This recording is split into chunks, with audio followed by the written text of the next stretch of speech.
কবিতা কৃপণ, কবি রবীন্দ্রনাথ ঠাকুর। আমি ভিক্ষা করে ফিরতেছিলেম গ্রামের পথে পথে, তুমি তখন চলেছিলে তোমার স্বর্ণরথে। অপূর্ব এক স্বপ্ন সম লাগতেছিল চক্ষে মম।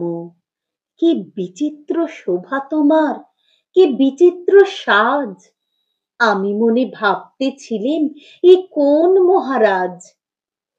আজি শুভক্ষণে রাত পোহালো, ভেবেছিলেম তবে আজ আমারে দ্বারে দ্বারে ফিরতে নাহি হবে।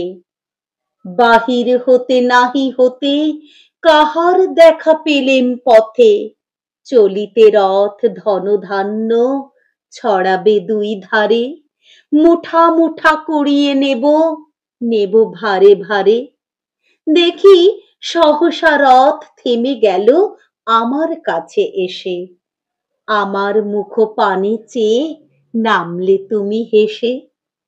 দেখে মুখের প্রসন্নতা জুড়িয়ে গেল সকল ব্যথা।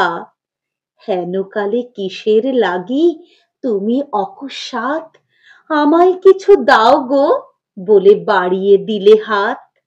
মরি এ কি কথা রাজাধিরাজ, আমায় দাও গো কিছু। শুনে ক্ষণকালের তরে রইনু মাথা নিচু। তোমার কি বা অভাব আছে ভিখারি ভিক্ষুকের কাছে, এ কেবল কৌতুকের বশে আমায় প্রবঞ্চনা।